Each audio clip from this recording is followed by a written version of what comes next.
não houver em nós, não há fruto. Nenhum fruto no serviço ao Senhor. Porque nós somos pão inteiro. Ele demanda para nós. Ninguém compra uma bisnaga na padaria, né? Levanta o pescoço assim, abre a boca e enfia a bisnaga, né? Que é o estômago. Para que nós possamos alimentar a outra vida, nós temos que ser pão partido. Guardado novo, né? Tudo que nós colocamos nas mãos do Senhor Jesus, Ele parte. Quando Ele foi multiplicar os pães, então Ele repartiu. Se nós colocamos nossas vidas nas mãos do Senhor Jesus, nós já sabemos o que Ele vai fazer. Ele vai nos partir. Porque Ele quer que nós sejamos alimento para outras. Amém. Como que Ele nos parte? O trabalho na cruz de nossa vida. Mas se nós não quisermos, então nós ficamos inteiros. Sem frutificar. Então, o Senhor continue nos ajudando, irmão, explicando isso para nós, na nossa história, na hora que cada um está diante do Senhor. Que Ele tenha os seus frutos. Lembra daquela palavra no livro de Cantares também, quando a noiva chama seu amado para o seu jardim? Ela diz: vem ao meu jardim e que se derramem os aromas da semente. Só que há um detalhe ali para entender. Ela diz assim: vem tu, vento norte, e vem tu, vento sul. Vento sul é o vento do deserto, é um vento do Negev. Então é um vento maravilhoso, é uma brisa tranquila e quente. Quando você deita na rede, relaxa. Essa é a brisa sul. Significa que o Senhor também trabalha nossas vidas com brisa sul, para que nós descansemos e também para que saibamos onde está o nosso coração. Como Jonas com a orelha, lembra-se? Mas também o Senhor trabalha com o vento norte. E a esposa diz: vem tu, vento norte, e assopra no meu jardim. Sabe o que é o vento norte? Tempestade. É um vento de tempestade. E diz: assopra no meu jardim, para que se produza seus aromas. É assim que o Senhor trabalha na nossa vida. Usando ambas as brisas. E ambas nos provam. Ambas fazem, têm o potencial de fazer com que os aromas do Senhor se manifestem. Na bonança, onde está o nosso coração? Na tribulação, onde está o nosso coração? Então, graças ao Senhor, irmãos, porque Ele sabe o que Ele está fazendo com a nossa vida. Amém. Nós é que muitas vezes fazemos. Ele sabe muito bem. Não perdeu o controle, não perdeu a direção, não perdeu a sanidade. Ele é o Pai das luzes, que tem uma variação e nem sombra de mudança. Ele sabe para onde Ele está nos conduzindo. Então que sejamos fiéis em nos reconsagrar. Amém. Senhor, eu não sei de nada. Continua com a mão firme sobre isso, trabalhando, usando a palavra, as circunstâncias, me ajudando para que haja um sim verdadeiro no meu coração. E que o Senhor também me faça modelo, como foi feito em seu servo. Modelos para quantos vão de Cristo. Para isso todos nós somos chamados. Amém. O Senhor nos ajude nisso também. E siga falando no nosso coração. Vamos lá. Senhor, agradecidos nós somos, porque as tuas mãos são inigualáveis. Porque no Senhor não há variação e não há sombra de mudança. Bendito seja. Te pedimos que o Senhor mantenha essa mão firme sobre as nossas vidas, Senhor. E queremos sim nos reconsagrar a Ti, para que essa adaga de dois gumes continue penetrando os nossos corações e que nós não retenhamos nada, mas entreguemos tudo. Ajuda-nos, Senhor. Dá-nos uma visão mais clara de quem o Senhor é e do significado do nosso chamamento celestial. Esse é o nosso privilégio. O Senhor colocou suas mãos na nossa vida. Bendito seja o teu nome. Fala-nos, Senhor, com o coração dividido. Amém. Santo Deus e Pai, nós te rendemos graças nesta tarde. Agradecemos pelo momento que tivemos de almoço. Glorificamos o teu nome por isso. Mas mais do que nunca, Senhor, estamos ansiosos por ouvir a tua palavra. Senhor, ilumina o nosso entendimento, para que possamos, meu Pai, alcançar alcançar, meu Deus, a plenitude da tua revelação. Senhor Deus, usa o teu filho, meu Pai, com aquilo que o Senhor tem colocado, meu Pai, no seu coração. Deus, nos alimente, meu Pai, nesta tarde, segundo a tua vontade. Nós estamos debaixo da tua autoridade, em nome de Cristo. No ano da morte do rei Uzias, eu vi o Senhor assentado sobre um alto e sublime trono, e as abas de suas vestes enchiam o templo. Serafins estavam por cima dele. Cada um tinha 6 asas, com 2 cobriam o rosto, com 2 cobriam os seus pés e com 2 voavam.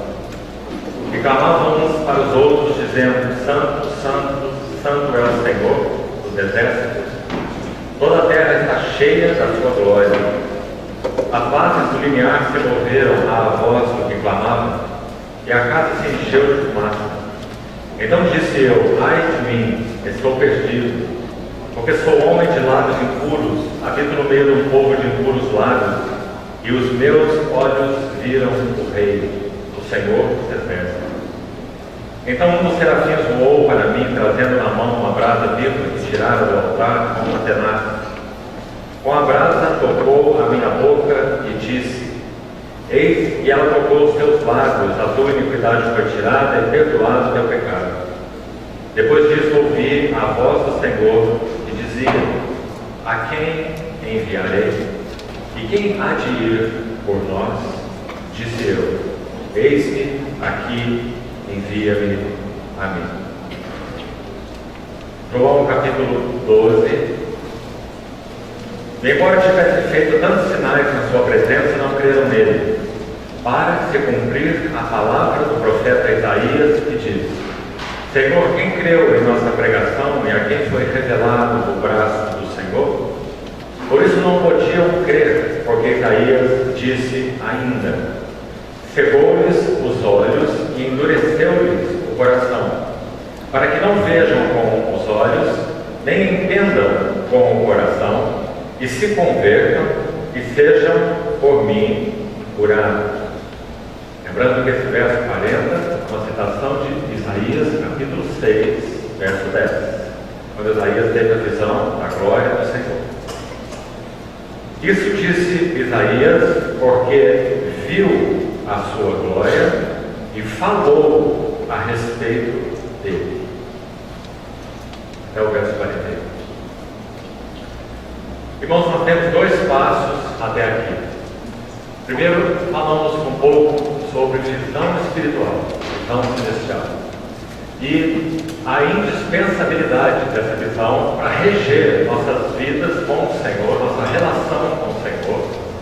Não há como adorarmos o que não conhecemos, palavras de Paulo para aqueles atenienses, quando pregava o Evangelho naquele Areópago, e tinha visto naquela cidade altares e um deles ao Deus desconhecido. Não há como adorar aquilo ou aquele que não conhecemos. Então, visão celestial, em primeiro lugar, coloca a nossa relação com o Senhor. A adoração não é um ato de baixo para cima. A adoração é um ato que tem sua origem na revelação do próprio Senhor. Nosso Senhor se revela, então nós o adoramos. Certamente que, pelas nossas deficiências, de muitas maneiras, e que o Senhor nos ajude, entendemos a adoração como algo que fazemos para Deus, digamos assim. Mas, na verdade, a adoração é uma reação espiritual à revelação do Senhor. Não é uma ação, é uma reação. Então, quando o Senhor se revela, a Bíblia chama isso de glória.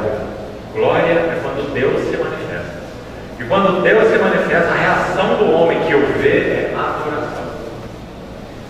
Então, essa é a história de Isaías no capítulo 6. Começamos de novo com o primeiro ponto que destacamos dentre as chaves para o serviço cristão, que tem sido nosso encargo. A primeira que vimos foi exatamente visão espiritual, visão celestial. E vamos entrar no panorama de Isaías para dar mais um passo, que seria a nossa terceira chave, que encontramos aqui mesmo nesse texto, e interessante que ela se mostra como consequência da primeira, que é a visão, exatamente visão celestial. E vamos chamar essa terceira chave de encargo espiritual. Então, o primeiro aspecto, visão espiritual, visão celestial. Já falamos bastante sobre isso, ainda temos falado. Depois, nós vimos a importantíssima questão do caráter de Cristo sendo, porque é progressivo, formado em nós pelo trabalho da cruz. E com a ajuda do Senhor, com sua misericórdia, podemos ver um pouco do que significa de maneira muito prática esse trabalho da cruz. Se você ler muitos livros, especialmente daqueles irmãos que tinham mais clareza relacionada a esse assunto, Jessica Lewis, que sei que é do conhecimento aqui de vários irmãos, Alce Sparks mesmo, Watchman Nee e alguns outros irmãos, você vai ver esse termo, trabalho da cruz, se referindo não à obra da cruz do Senhor Jesus, mas se referindo ao trabalho da cruz em nossas vidas, como nós já explicamos. Então, se você ler apenas essa frase, isso pode ficar muito suspenso no ar. A cruz precisa trabalhar no crente, mas como? O que é o trabalho da cruz em nós? Então, por isso nós citamos aqueles 4 textos, com aquela chave: quem preservar a sua vida, perderá. Quem perder sua vida por minha causa, achará. Ou seja, a substituição que o Senhor deseja fazer no crente. Uma substituição foi feita na cruz. Aquele que não conheceu o pecado, Deus não fez pecado por nós. Outra substituição é feita no crente. Não vivo eu, mas Cristo vive em mim. São 2 substituições. A primeira substituição foi cumprida completamente pelo nosso Senhor Jesus na cruz do Calvário. A segunda substituição é cumprida pela ação do Espírito Santo trabalhando a cruz na vida do crente. No contrário, nós nunca saberemos o que é não vivo eu, mas Cristo vive em mim. Lembra que falamos pela manhã que costumamos importar frases de Paulo para nós, e fazemos isso muitas vezes erradamente? Algo que era dele, ele escreveu como experiência dele, nós aplicamos a nós. Citamos, por exemplo, aquela frase: nós temos a mente de Cristo. Né? Ele tinha, seus cooperadores tinham, mas os coríntios não tinham. Eles andavam em ciúmes e contendas, divisões. Né? Isso não é a mente de Cristo em hipótese nenhuma. Então a mente de Cristo é formada em nós, na medida em que o Espírito Santo encontra caminho pela palavra viva e eficaz de Deus, a adaga afiada e o arranjo das circunstâncias, a providência de Deus. Tudo isso já explicamos. Para então encontrar acesso às nossas vidas para realmente nos transformar. Então nós vamos experimentando o quê? Não vivo eu, mas Cristo vive em mim. Porque a pessoa do Senhor Jesus vai sendo formada em nós. Gálatas 4:19. Meus filhinhos, por quem de novo sofro as dores de parto, até que Cristo seja formado em vós. Veja, até que. Escrevendo também no processo. Já eram salvos, claro, foram regenerados. Paulo teve inclusive uma experiência linda na Galácia, porque quando escreve essa epístola diz que aqueles irmãos receberam o Evangelho de uma tal maneira que é como se Cristo tivesse sido exposto aos olhos deles como crucificado. E receberam com tanta gana o Evangelho, através de Paulo, que Paulo diz que eles teriam arrancado os próprios olhos deles para dar a Paulo. Porque provavelmente Paulo tinha essa luta, essa deficiência visual de alguma maneira, essa enfermidade nos olhos. E com certeza que ele passou uma crise quando pregava o Evangelho pela Galácia. Ele cita essa experiência deles arrancaram os olhos para dar a ele. Qual foi a forma como eles viram Cristo, como eles amaram esse servo de Cristo, como eles o prezaram como um mensageiro do Senhor, ou seja, cristãos no pleno sentido da palavra. Mas então eles foram assediados por judaizantes, por aquela mistura de gnosticismo com judaísmo que havia no início, né? E foram afetados. Então Paulo os amava tanto que ele escreve aquela carta severa, dizendo: não há nem salvação em Gálatas, né? Não é a maneira normal.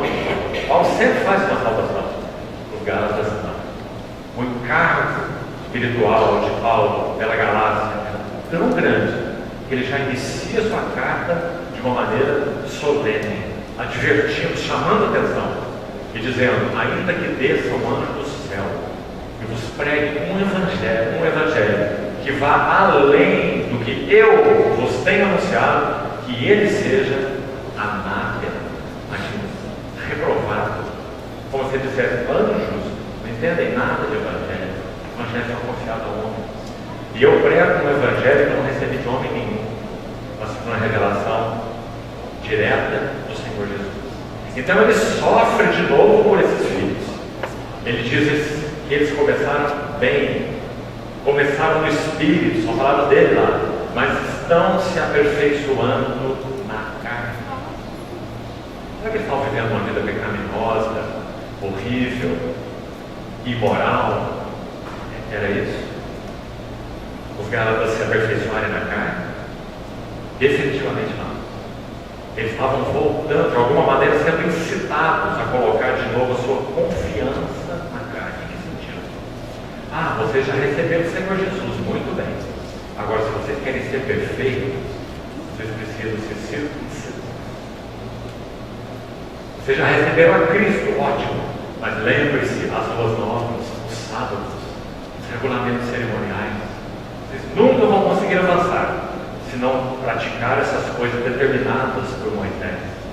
Então Paulo falou, não. Tudo isso é sombra, assim diz aos Colossenses também, né? Tudo isso é sombra das coisas que haviam de vir, porém a realidade é Cristo.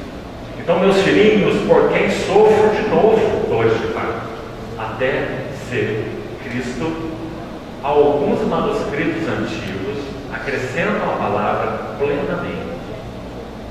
Não todos, por isso não há em todas as versões. Meus filhinhos, teknos, a palavra, filhinhos de criancinhas, por quem de novo sofro dores de parto, até ser Cristo plenamente formado. Então, isso é encarnar o Espírito. Sabe, irmão, na igreja de Deus, de modo geral, se você gostar com o Espírito falando dessas coisas, não com um sorriso nos lábios, mas com constrangimento no coração, na igreja de Deus nós temos tido muito mais cargos do que encargos. O que Deus busca comunicar aos seus servos é compartilhar seu coração com eles, para que eles tenham encargo, e não cargos, muito menos os chamados cargos eclesiásticos. Nós fomos chamados para sermos cooperadores do Senhor, para que o nosso coração bata em harmonia com o coração do Senhor. E isso é encargo. Nós vemos o texto sobre Isaías, já vamos comentá-lo agora mesmo.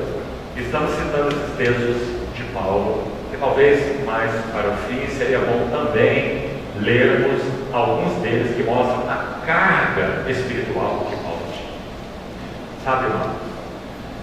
Nós não podemos ser conselheiros profissionais, faladores de mensagens, que ouviram aqui, ouviram dali, pregadores do último livro que leram, porque nada disso significa encargo espiritual. Encargo espiritual, mas de um toque no coração do Senhor, quando então Ele pode comunicar a esse vaso separado por Ele e adequadamente preparado, não é de qualquer maneira. Então o Senhor pode comunicar carga do seu coração a este vaso. Deixa eu citar um exemplo breve. Se você já leu o livro de Ezequiel, ele é um livro interessante, profundo, em muitos sentidos. Mas uma das perguntas que fazemos logo nos 8 primeiros capítulos de Ezequiel é por que o Senhor mandou Ezequiel fazer aquelas coisas. Dormir 300 e tantos dias, 100 e tantos dias, de um lado do corpo. Depois dormir tantos outros dias só do outro lado do seu corpo. Depois cozinhar a sua comida em fezes de homens. Ezequiel achou aquilo tão horrível que, como se pedisse misericórdia ao Senhor, então o Senhor permitiu que ele cozinhasse a sua comida usando adubo de animal para aquecer a sua comida. Por que isso, irmão? Nós temos um Deus caprichoso. Que histórias são essas? Por que isso? Qual é o motivo? Deus desejava comunicar ao profeta o que ele, Deus, estava sentindo com relação ao seu povo. Porque o seu povo tinha se tornado totalmente desagradável aos olhos, às narinas, ao estômago do Senhor. Com Isaías a mesma coisa. Eu estou cansado, disse Isaías, com o povo do Senhor, com o profeta do Senhor, dos vossos ajuntamentos solenes, associados com iniquidade. O Senhor disse para Isaías que ele tinha náuseas dos cultos que eram oferecidos. Então ele queria comunicar a Ezequiel o quê? Esse sentimento dele. Isso é o que eu sinto com relação ao meu povo. Eles são meus. Eu nunca negarei a minha aliança com eles. Não confundamos as coisas. Os dons e a vocação de Deus são irrevogáveis. Isso é uma questão. A outra questão é que esse nosso filho, que é filho, e a filiação não pode por nada ser negada, porque é uma questão biológica, certo? Mas a herança pode ser tirada dele. E antes disso, mesmo sendo filho, ele pode se tornar para nós, como pais, desagradável. Não afetará, ou não devia afetar, nosso amor por ele, porque amor é incondicional. Se é o amor do Senhor, é incondicional, um depende do outro. Não afeta a nossa aceitação, porque a aceitação também é incondicional. Foi assim que o Senhor nos aceitou. Mas nós não podemos olhar para esse filho e dizer: esse é o meu filho amado em quem eu me comprazo. Não é, irmão? Muitas vezes poderíamos ter que dizer de nossos filhos: esse é um filho em quem eu não me comprazo. Não é essa a história? Então o Senhor, naquela hora do povo de Israel, quando esses profetas todos foram levantados, essa era a história. Ele dizia para o seu povo que ele não tinha para perder, mas ele reiterava as suas promessas. Há um texto também lindo em Isaías 52, quando ele diz que aqueles que eram chamados não meu povo, seriam chamados meu povo, e aquela que era chamada desolada seria chamada casada, né? Porque o Senhor não nega a sua aliança, mas ainda assim ele transmite para o seu povo a inadequação do povo diante daquilo que satisfaz o Senhor. Sabe por que ele faz isso? Mais uma coisa aqui, não é porque ele é um Deus caprichoso. O motivo é: Deus sabe que nada daquilo que não traga satisfação para o próprio Deus pode trazer uma satisfação definitiva para o seu povo. Pode trazer satisfação transitória para o seu povo, mas não satisfação definitiva. Então, irmãos, se Deus é o nosso amado Pai, e Ele sabe que nada que não esteja de acordo com o coração dele como Pai pode nos realizar plenamente, você acha então que Ele nos deixaria viver da maneira como queremos? A não ser que Ele não nos amasse. Mas se Ele realmente nos ama, Ele tem que colocar a sua mão. E é isso que Ele faz, porque nos ama. Repreende, açoita, disciplina a quantos ama, porque recebe por filhos. Ora, que filho há em um pai? Então ele está transmitindo o coração dele a Ezequiel, a Isaías, a Jeremias, a Oséias. Por isso eles viveram como viveram, para que eles não fossem faladores de mensagens da parte de Deus, mas eles tivessem uma carga no coração deles.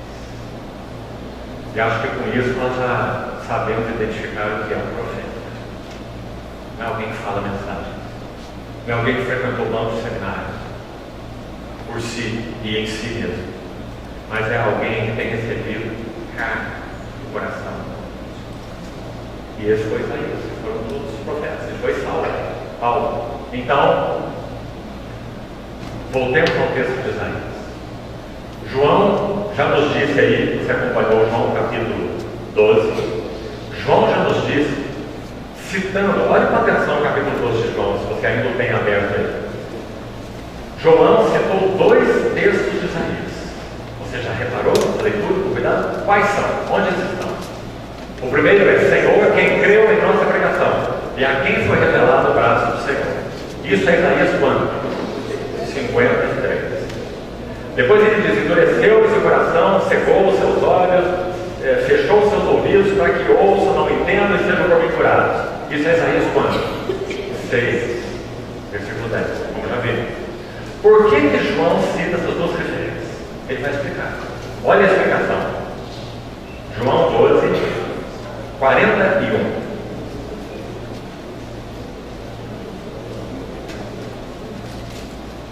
Isso disse Isaías. Por quê? Viu a sua glória. Onde que Isaías viu sua glória?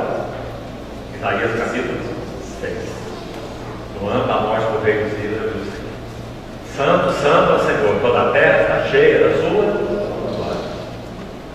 E 41 ainda de João, todos 41. E falou a seu respeito. Quanto que Isaías falou a respeito do Senhor? Aqui nesse contexto. Isaías 51. Aquela pregação do Evangelho, irmãos, que nem no Novo Testamento encontramos uma linguagem igual. O cordeiro mudo vem dos seus tosqueadores que não abriu sua boca, a raiz de umas terras secas sem aparência nem formosura. Que capítulo! Onde Isaías descreve o cordeiro redentor. Então Isaías falou a respeito dele, pessoa de Cristo e a obra de Cristo. E na primeira frase do verso 41, viu a sua glória. Isso é Isaías capítulo 6. Agora, nessa chave encargo espiritual, nós vamos receber a ajuda com Isaías capítulo 6, mas não sem lermos alguma coisa de 2 Crônicas, segundo livro das Crônicas. Só alguns versículos vamos destacar, mas por favor, abra sua Bíblia. 2 Crônicas 26.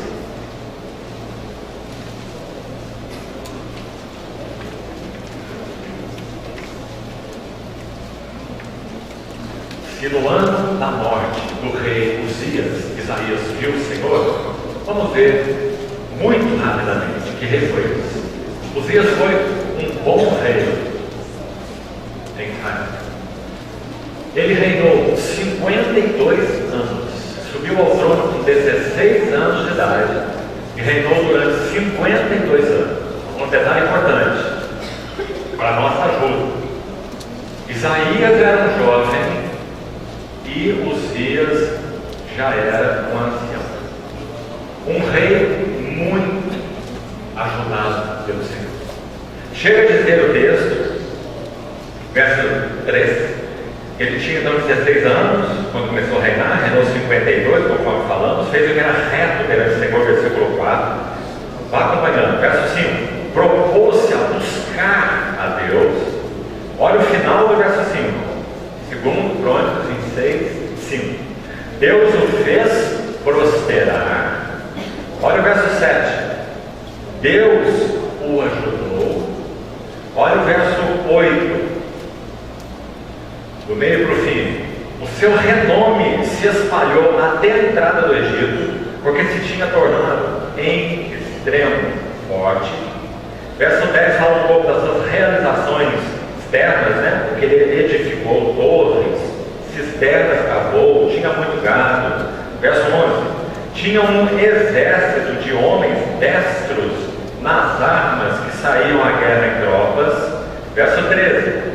Tinha um exército guerreiro de 307.500 homens que faziam a guerra com grande poder. Verso 15.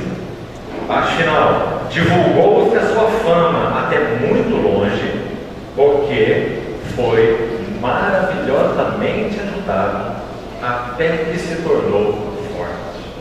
Sabe o que está acontecendo aí? Isaías é um jovem.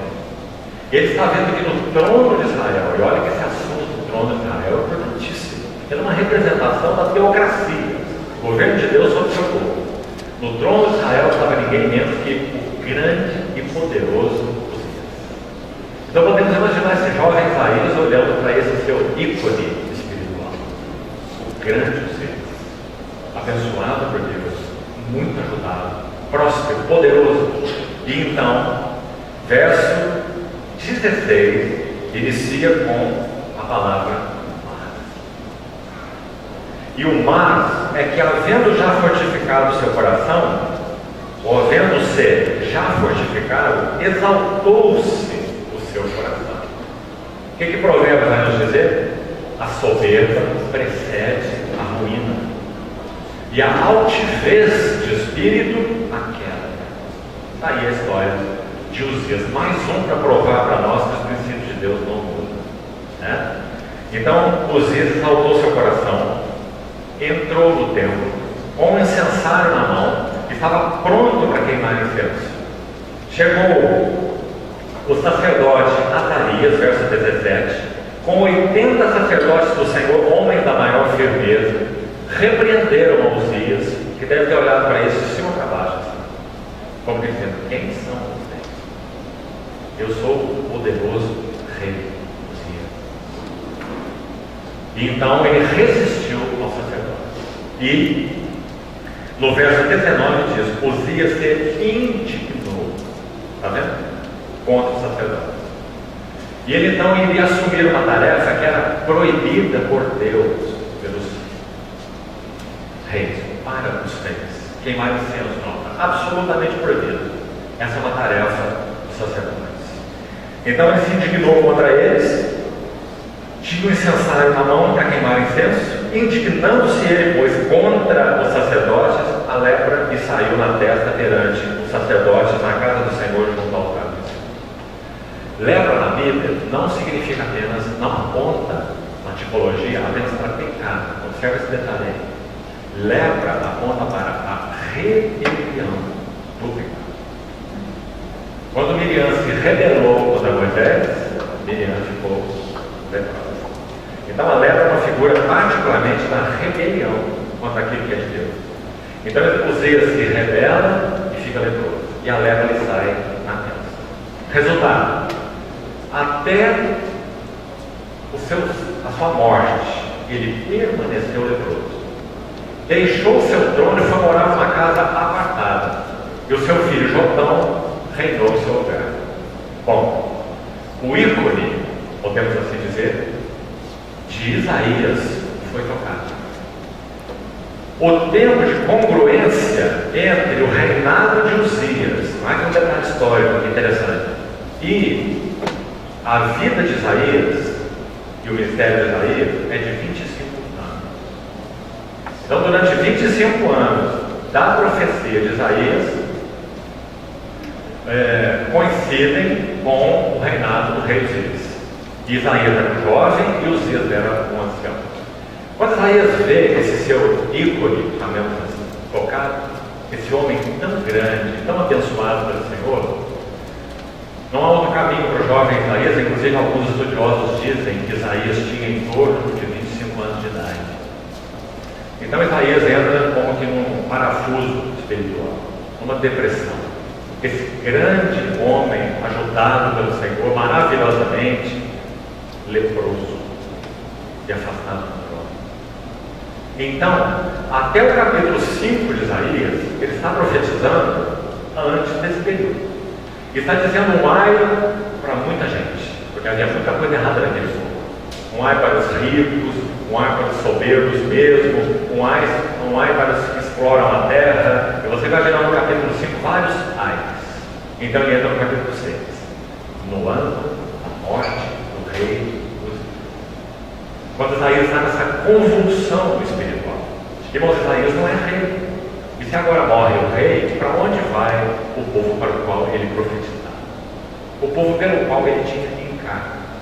Essa figura tão bela no trono, agora é um leproso afastado da cidade, porque se rebelou contra o próprio Senhor, procurando exercer um ofício que não era dele. Para onde iria o povo do Senhor? Sem dúvida foi um período profundamente depressivo. Como o Senhor o acode? Visão celestial. No ano da morte do rei Uzias, eu vi o Senhor. Veja mais, assentado num alto e sublime trono. Uzias estava leproso numa casa apartada até a sua morte. Jotão no seu lugar. Jotão também foi um bom rei. Mas se você ler tanto Uzias quanto Jotão, os dois reis, você vai ver que eles foram muito mais prósperos exteriormente. Quando que concerne realmente a andar numa obediência plena ao Senhor e santificar o povo do Senhor, não tiveram muito resultado nenhum deles. Então, Isaías viu o Senhor no trono. Por que isso? Porque agora o Jotão já se foi. O Uzias já se foi. E o Jotão está lá no seu lugar. aprendendo ainda o que se vai fazer. Mesmo que o seu coração ele temia o Senhor e foi bom dele. Então Isaías está nessa hora. E o Senhor o acode com a visão daquele que está assentado no trono. Irmãos, que importante. Não foi a mesma coisa com João? João cuidou daquelas 7 igrejas do Apocalipse. As 7. Segundo a história. Quando ele estava exilado em Patmos, o coração de João era cheio de encargo espiritual. E ele então, num dia sem nuvens, de Patmos, João poderia ver a costa da Ásia Menor, onde estavam as 7 igrejas. Então João intercedia por elas. O que aconteceu na ilha de Patmos? Achei-me em espírito no dia do Senhor, e vi por detrás de mim, ouvi por detrás de mim uma voz que me dizia: o que vês, escreve livro e envia às 7 igrejas. De Patmos, João podia olhar aquela costa, são poucos quilômetros, até a costa da Turquia atual, Ásia Menor. E João amava aquelas igrejas e cuidou delas. Mas agora ele está exilado, e ele é o último dos apóstolos. A crise que Isaías passou com Uzias, João está passando na ilha de Patmos. E os dois com tremenda carga espiritual. Então lá está João, cogitando para onde iria a obra do Senhor. O que seria do Evangelho? Paulo já se foi, Pedro já se foi, todos já se foram. Só João estava desse lado. Que visão ele tem? Ouvi por trás de mim uma voz que dizia aquilo que eu disse: o que vê, escreve livro e envia às 7 igrejas. O que João faz? Ele diz: virei para ver quem fala comigo. Irmão, por que o Senhor se apresenta nas costas de João? Você já se perguntou? Por que ele se apresenta na frente de João? Será que o Senhor quer dizer? Em outras palavras, o Senhor está dizendo assim: João, as 7 igrejas que você vê na terra, deixe-me te mostrar onde elas estão. Então ele virou e viu 7 candeeiros. E entre os candeeiros, um semelhante a filho do outro, que fazia o quê? Passeava no meio dos 7 candeeiros. Está claro o que ele está dizendo para João? João, você vai passar, mas eu e as minhas palavras nunca passarão. João, seu serviço terá um fim, mas o meu serviço nunca tem fim. Eu sou o sumo sacerdote do trono, que vivo para interceder pelos que são meus. Sem palavras, João teve essa mensagem comunicada. Ele orava por aquelas igrejas na terra, seu encargo. E ele as viu de Éfeso a Laodiceia, os 7 candeeiros. Ele os viu diante do sacerdote, que passeava no meio deles e cuidava deles. Mais que isso, João viu que a sua aparência era gloriosa. Então ele viu quem cuidava dessas 7 igrejas. A obra do Senhor não cessaria. A intercessão do Senhor não cessaria. Os servos do Senhor que viriam depois de João não cessariam de receber entendimento e revelação da parte do Senhor. Porque é dito lá que João, verso 16, se não me engano, de Apocalipse 1:16, ele vê na mão direita desse que ele contemplou glorioso 7 estrelas. O que são essas 7 estrelas? Os mensageiros das 7 igrejas. E é dito que, num único versículo, mão direita, 7 estrelas, o seu rosto resplandecendo como o sol nos balcões, e da boca saindo uma afiada espada de 2 gumes. Não é interessante? No mesmo versículo. O que isso parece nos comunicar? O Senhor está dizendo para João: está vendo aqui, João? 7 estrelas, os mensageiros das 7 igrejas. Você está vendo meu rosto resplandecendo? Você está vendo essa espada afiada saindo da minha boca? João, esteja certo, você vai passar, mas os meus mensageiros, que sustentam na minha mão direita, eles sempre verão a glória do meu rosto, e sempre ouvirão a palavra da minha boca. E a igreja do Senhor por todos os séculos seria sustentada por esses mensageiros. Em outras palavras, pelos cooperadores do Senhor. Irmãos, que consolo. Nós já temos 2000 anos de história. A igreja foi massacrada, pisada e fez-se tudo com ela. Quanto mais os dias se passaram, mais evidente ficou que o sumo sacerdote está no trono. Amém. E que é ele que guarda o seu testemunho na terra, o seu sétimo deles. A igreja do Senhor é tão invencível quanto o Cristo do Senhor. Aleluia. Sobre essa rocha eu edificarei a minha igreja, e as portas do inferno não prevalecerão. Foi isso que João viu em Fátima. Que visão consoladora e terrível ao mesmo tempo. Então ele cai aos pés do Senhor como morto, lembra? Como Daniel, que nós vimos. E ele diz que o Senhor também pôs sua mão direita, porque fala de poder, mestra, sobre João, e dá para ele 4 revelações. Que são 4 revelações aos mensageiros de Deus, aos governadores de Deus, que nunca podem ser perdidos. Ele diz assim: primeiro, não tem. Essa é a primeira. Cada um de nós que tem cooperado com o Senhor nos seus interesses, precisamos ouvir isso antes que o nosso pé saia da cama e pise o chão. Cada um. Não tem. Mateus 10, o Senhor disse assim para os seus discípulos: não temais aqueles que matam o corpo e depois disso nada mais podem fazer. Não é maravilhoso? Conta-se de um missionário que estava numa situação dessa em uma região pagã e foi preso então e ia ser morto para aqueles que iriam ser executados. E a dia que ele olhou para ele, sabe o que ele disse? A única coisa que vocês podem fazer comigo é tirar a minha vida. Nada mais. Primeira revelação do Senhor a João. E a nós, operadores do Senhor. Não temos. A segunda, eu sou o primeiro e o último. Por que o Senhor traz para nós mensageiros do Senhor? Porque aquele que começou uma boa obra em nós há de completar até o dia de Cristo. Então eu sou o primeiro e sou o último. Mais uma revelação importante: estive morto, mas eis que estou vivo pelo céu. E a quarta, eu tenho nas mãos as chaves da morte e do inferno. Que maravilha! Então todo esse assunto comunicou reiteradamente e renovou então o encargo do Senhor no coração de João.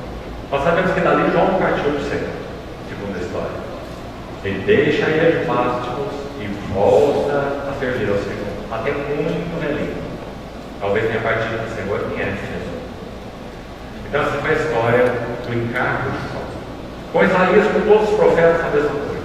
Está lá Isaías na sua depressão, como já explicamos. E finalmente o rei Uzias morre. Quem sabe Isaías tinha esperança que Uzias fosse curado. Miriam foi curada das florestas. Por que Uzias não poderia ser? Então Isaías de alguma maneira tem a sua esperança em Uzias. Então chega o ano da morte do rei. E o que o Senhor tem agora para dar para Isaías é uma visão daquele que está sendo. Mas é interessante, não apenas a senta do trono no sentido real, porque é rei, mas a palavra usada aqui no verso, capítulo 6 de Isaías, verso 2, diz: as abas das suas vestes enchiam o templo. A palavra abas aqui não é uma palavra comum, consulte o seu refere. Ela se refere às orlas das vestes do sacerdote.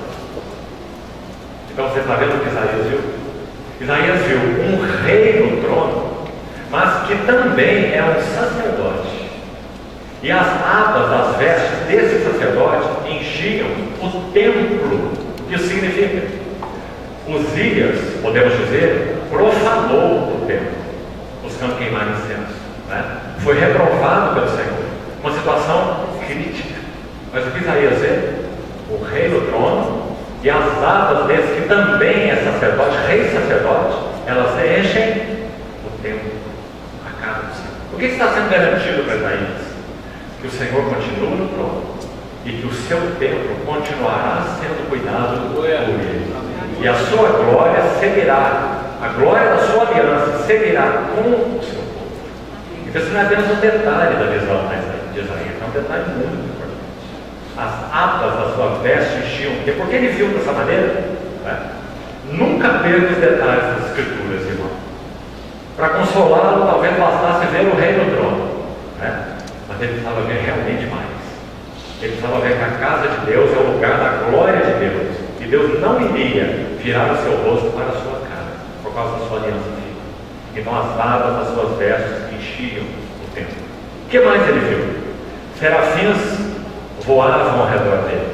Uzias tinha 307.500 homens destos para a guerra. Isaías viu apenas alguns serafins, mas esses serafins voavam em torno dele e diziam: Santo, Santo, Santo. Como dizia Isaías, não confie em poder de homens, não confie em 307.000 homens destos para a guerra, porque o Senhor é servido pelos seus ministros. Hebreus 1,14.